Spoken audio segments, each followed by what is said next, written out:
I think we can talk John into doing a little musical performance as well about this. I've seen him sing. You don't but John's been one of the leaders in the crowdfunding space for a few years now. He's been working on this. But give it up for John. Well, it's a bait and switch. I didn't know how to sing today, so bear with me. My name's John, and I'm a recovering founder.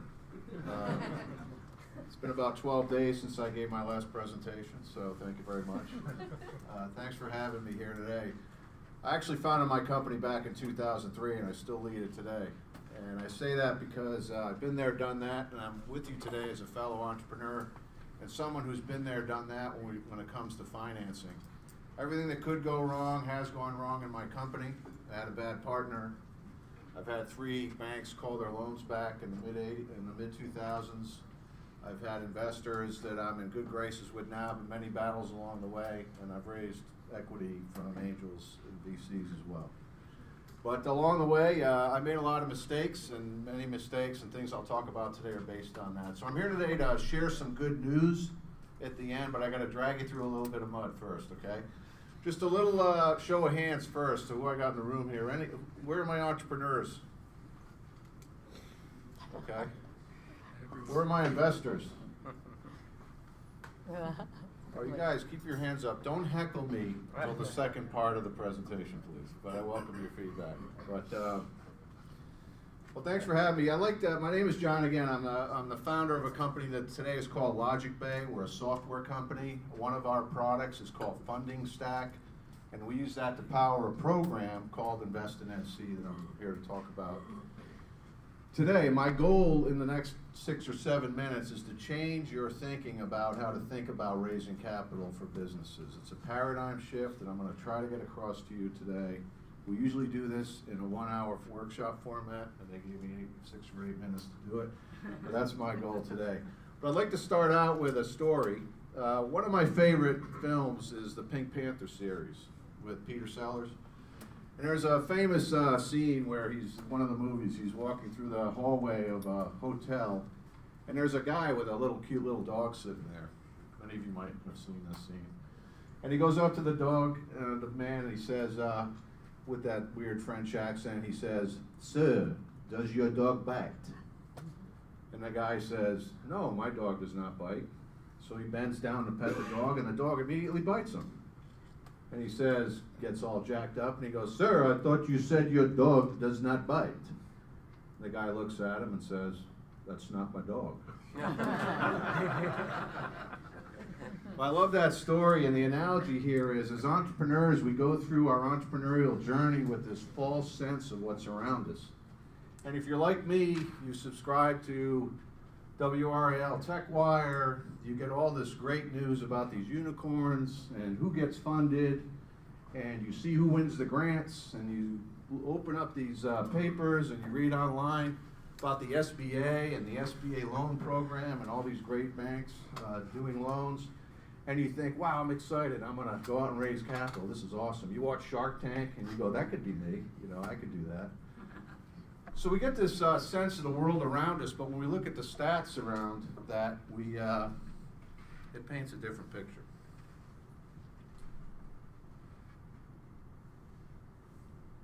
Is this working? should. I think you have it backwards. Do a little flip.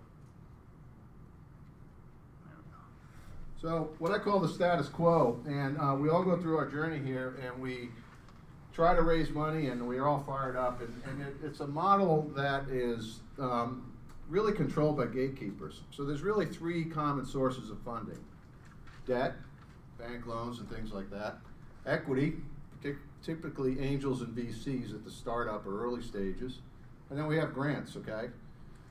And here are the stats, folks. Don't shoot the messenger. Again, it gets better, investors. But, banks, the approval rate's about 48 to 1 for an SBA loan.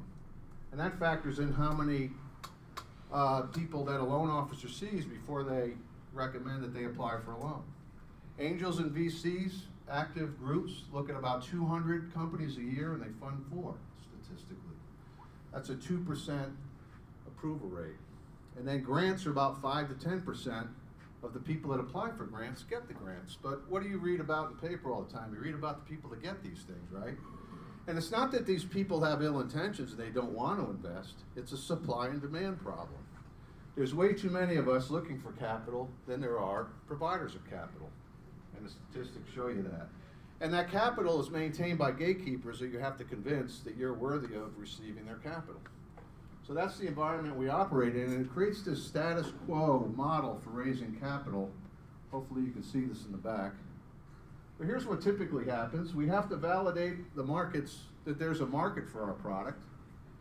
And that's a big thing that we do, right? And we also have to get funding once we prove that there's a market for our product. So we have to develop our product, prove there's a market, convince somebody that there is through projections and evidence, and then get funding for it. And what that journey typically looks like is this. All right, this model is our money's in green and other people's money is in blue, and you'll see a bit of a red here in a minute. So what typically happens to most of us is we have this great idea and we work on it. Some of us work on it for weeks, some of us work on it for months, some of us work on it for years, right? We're passionate about this great idea we have, and we use our own money to kind of keep the thing rolling along. At some point we say, hey, I think this can scale as a business. I'm convinced that this could be a business. And what does culture tell us? What does everybody around us tell us? Use your own money. You know, it's hard to raise money. Use your own money. You don't want to take on money. So we use our own money, what little we have, to try to fund our startup expenses, otherwise known as startup capital. But eventually we need money. We need a loan. We need to go talk to angels or VCs. We need some kind of money, and you remember the stats around this. But if we're one of the lucky ones to get support, what comes next? Something called skin in the game. So if you're going to get a loan, you're definitely going to put 10 to 20% down on that loan. And a lot of investors like to see you co-invest with them to give them assurances that you're going to hang out once the money comes in to execute your business plan. But this is what comes next. 7 out of the 10 reasons why businesses go out of business is why? Run out of cash, right? Cash flow. There's a whole industry that's been formed around solving that problem. A lot of fintech companies exist, and we'll be glad to give you capital at this stage. And I call this the no choices left money, but what I won't put up on the slide is what it's really called, which is the oh shit, we're screwed phase of financing. And there's a whole industry out there, and you'll get these loans, and there'll be quick decisions and all that, but you pay for it. So this is the typical status quo most entrepreneurs, and this is the journey I went through, and most entrepreneurs go through. But there's a new thing, and this is what I'm here to talk to you about. The Jobs Act of 2012 was passed by Congress, really as a result of the duress that we all went through, those of us that were around, in 2008, when bank credit dried up and lots of equity investors went away. So the federal government actually came out to help us and came out with this thing called the Jobs Act. And Title III of the Jobs Act allowed, for the first time since 1934, the ability for non-accredited investors, any one of us in other words, the ability to legally participate in the funding of private businesses. And it also created the framework for each state to develop a similar program under the federal guidelines. In North Carolina, that's known as the PACES Act. It was passed in 2016, became effective in 2017, and here we are in 2018. And we became the 35th state, actually, to create a program at the state level. So let's take a look at this model again, using investment crowdfunding as a comparison of what I call a paradigm shift. It's a whole different way of thinking about funding your business. It's not better, it's just different. It's a paradigm shift. So what happens in this model is we still go through this develop, prototype, proof of concept phase, and we ought to. We ought to put some skin in the game and work hard at that and use our own money for that. But under the new model, you can reserve whatever money you have. Okay? Instead of blowing all your money on the startup expenses to the point where you've exhausted your money, now the way investment crowdfunding works is you can use it early. There's one big reason you want to do this that I'm going to get to next. But you can raise in North Carolina up to $2 million under the PACES Act. Federal Act, it's $1 million, so the state actually did better and doubled that to $2 million. But what do you do with your own money? You take that money that you would have had to provide as your skin in the game, then you use your own money, something called working capital, for when you really need that money. When that oh crap moment happens, that's when you want to have your money. Because then you avoid having to go to those many firms that are out there that'll give you that money at a very high cost. And what happens? You avoid that, and now you're much stronger and better prepared to go to an angel or VC group with your story with a much stronger company and basis to negotiate for his financial support. So that's the paradigm shift, folks. And there's another big reason why you want to think about it. Remember this model? You got to have these two things. Well, investment crowdfunding is the only way of raising capital where you can actually do both at once. A well-designed investment crowdfunding campaign actually tests the market at the same time you're raising money. Think about pledge crowdfunding that everybody's familiar with, Kickstarter and those things, right? You hear all these great stories about these great campaigns. Well, they were testing the market. Somebody came up with an idea, put it on Kickstarter, and the thing took off. Well, now you can do the same thing and raise money at the same time. In fact, many crowdfunding campaigns that are successful, most of the money comes from the customer base. So now, early on in the process, when you have a concept, investment crowdfunding is a vehicle. You can kill kind of two birds with one stone. You can test the market and raise money at the same time. So, I leave you with one recommendation. It's a simple one. It's real simple. Rule it out. Why wouldn't you rule out equity crowdfunding first? It's kind of tragically viewed as like this last resort weird thing that you thought of, that you heard about. But I would recommend you rule it out first, for all the reasons we said. Because if you don't, you can deal with the gatekeepers and you know the ratios there. You can always go back to the gatekeepers, and I'm here to say, back to those investors who are in the room, it is highly synergistic with bank loans, angel investment rounds, and other traditional forms of capital if you really think about it. If you want to talk about that later, I'll do that. So INVESTinNC is the program name. There are multiple entities involved. Logic Bay is merely the software provider and a collection of people involved in this program. And we highly encourage you to go to the website and learn more. Thank you.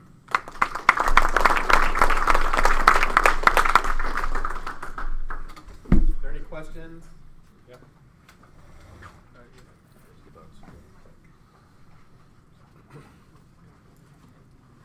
Ready? You really have to hold it up. Hi there, thank you.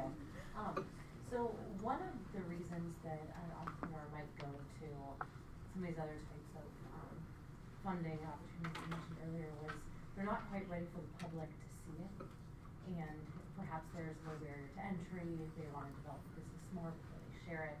There's some fears that other bigger companies or other startups might come in. Can you share your perspective on how to both get it out there and test the market, but safeguard something that might not quite be ready for a prime time? Yeah, good question. I don't have a clean answer for you. I think that first step that I talked about, where you're actually testing the market, there comes some point in any business, I think, where you've got data to prove, okay, the product is valid, and the market, there's early indications through data that there's a market for it. I would say at that point, that's a good time to think about raising money, period, but investment crowdfunding. Hopefully that gave you some answer there to your question. There's a question here. So what's the cost of capital? Less than any other source, quite frankly. So the typical cost that we're talking about is about 4 to 6% of the raise. Question here. John, thanks for being the messenger and sharing the numbers. So do you know what are the numbers for statistics for this one, INVESTinNC? Like how many companies are publishing their business plan and stuff? And There's been one that was done by Mark Easley. Most of you know Mark. That came out, and the fact is that that was not successful. We have our first one under review right now. We have 4 veteran-owned small businesses that are going out at one time in Q1. I could talk about that. We have a different marketing approach. We're starting with veterans. We're going to move on to women-owned businesses and minority-owned businesses next year. but one answered your question and it did not succeed.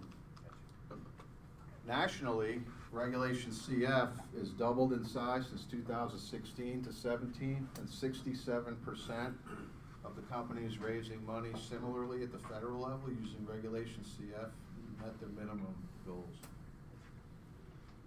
Additional question in the back? Just a second. I don't have a curveball that goes around the wall. I have a built-in microphone. Hi, yeah, but I'm afraid of germs, and I'm not a germaphobe, but this scares me. Okay, so just conversely, what do people who, are there investors that invest through you? And how do they benefit from investing through INVESTinNC? Is your question about, are they investing in my company in this program, or investing as part of a round? Investors, yeah. Yeah, good question. I'm glad you asked it. Slate of opportunities. The reason this whole thing's pretty exciting and paradigm shifting is it's not like it's only for non-accredited investors. I would tell you there's three kinds of people in the world, in the investment world. What I call affiliated accredited, probably most of you in this room that are investors would fall in that category. You're actually actively investing. But there's a lot of accredited investors under the law that meet that accredited definition, that about 90% of the people that are accredited aren't actively investing. But they can write a check as big as they want for an investment that's using investment crowdfunding. And then the third group is non-accredited investor, which the law is designed for, but those type of folks can only invest up to $5,000 in any one company every 12 months in the state of North Carolina. So the strategy is to find the non-affiliated accredited who have a passion for what you're doing with your investment round and getting them to write larger checks, and then supplement that with non-accredited investors. And then angel groups that see it as an opportunity to participate as well, because they're actively looking for investments. Is it working? Oh, thank you for your presentation. Has this new crowdfunding 2012 law, has it created a little bit more competition in the financial world as far as what banks may try to do to get your business as opposed to losing it to, let's say, this new source? Have you seen any movement in the traditional gatekeeper type? I know you gave your statistics earlier, but I was wondering if they are creating new products or doing anything.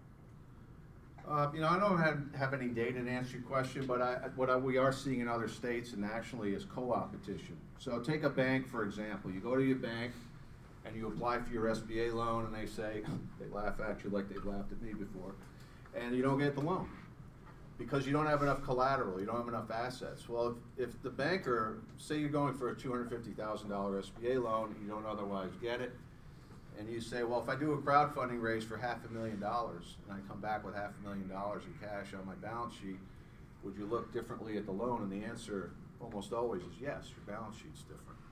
So some banks are seeing that if they're going to say no to a loan applicant, encouraging them to raise money other ways like they always have, but one new way is crowdfunding, and then come back and then bundle in the loan with the crowdfunding raise. John, last question right here. Yes, just a two-part question. Sorry. Is there any restriction on the sectors where you can invest that money? For example, can you do that in real estate? And the second part of the question, I thought there was a limit on non-accredited investors up to 35, something like that. Right, so I'll take your first question first. There is no limit, and I'm going to use your question to do another thing. There is no approval. Anyone can crowdfund. There's no gatekeeper with crowdfunding other than the people that are going to give you money or not. It's called a democratization of capital is what it's referred to. So anybody in this room that has a business can go through the process and get the state to approve you for crowdfunding. The state doesn't pass judgment on the business itself or the entrepreneur or your credit score or anything, okay? They're only looking for a couple things. I can't speak for the state, but based on my understanding of the regulations, they're looking for bad actors. These are people that have gotten in trouble in the securities business in their past. So you can't be a bad actor. And you can't raise money under certain very specific conditions. Like you can't raise money to create an investment pool to invest in other businesses. But other than those requirements, as long as you have a good business plan and meet the requirements, you can participate in the program. So hopefully that answered your first question. And the second question was, just to reiterate, in North Carolina, anybody who's accredited can invest up to $5,000 in a single company every 12 months. So if you had $30,000 you wanted to invest, you can invest in 6 companies, $5,000 each as a non-accredited investor. Okay, that's all. Thank you very much, John.